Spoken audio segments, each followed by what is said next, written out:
Hey, salut à toutes et à tous, c'est Nobi. Aujourd'hui on se retrouve pour une nouvelle vidéo. Donc dans cette vidéo je vais vous présenter mon PC que j'ai eu pour Noël. Donc voilà. Je le trouve assez joli. Donc c'est une config qui à la base coûtait 300 €. Mais j'ai changé 2-3 composants parce qu'il y avait les soldes à ce moment-là, c'était le Black Friday.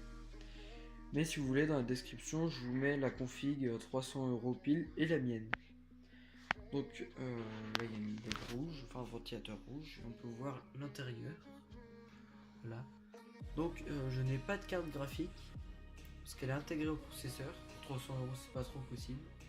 Mais l'année prochaine j'en achèterai peut-être une. Donc le processeur c'est un AMD Ryzen 5, Ryzen 3 2200G plutôt. La carte mère c'est une Asus Prime B450M.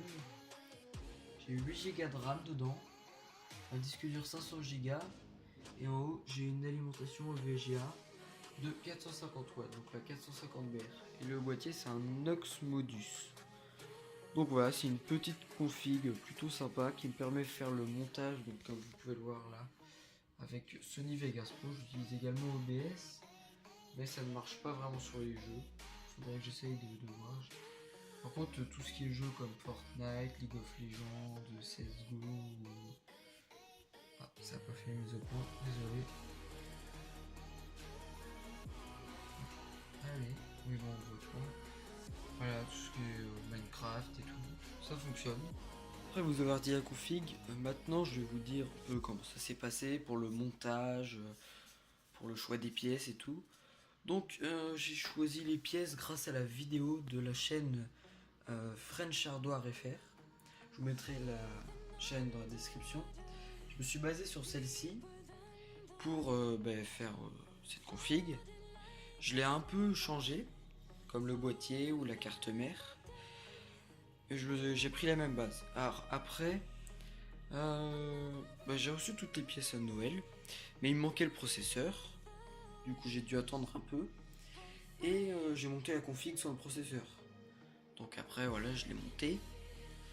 Mais le processeur nickel, mais j'arrivais pas à mettre le ventirad. Parce qu'il vissait dans le vide, mais en fait, je me suis rendu compte que j'avais oublié de mettre le pas de vis, comme un boulet.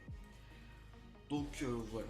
Et après, j'ai installé le site, j'ai installé Windows grâce au site SCDK qui sera également dans la description.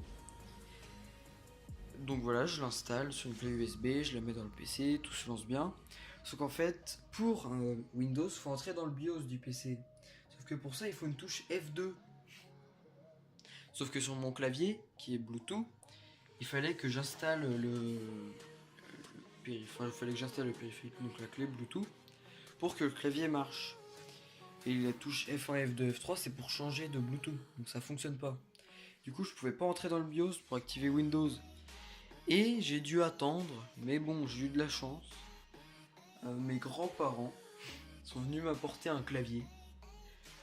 Vraiment le soir. Merci beaucoup à eux. Voilà, petit clavier. Hop. Ah, il vient de s'éteindre. Hop. Et donc j'ai pu réussir. Et donc après j'ai installé les choses. Donc voilà, petit montage très simple de la config. Voilà, et l'écran, c'est un écran d'occasion, Acer 20 pouces, 980 pixels, donc HD+. Donc voilà, sur ce, cette petite vidéo vous a plu. N'hésitez pas à mettre un pouce bleu, à vous abonner et à partager. Sur ce, ciao.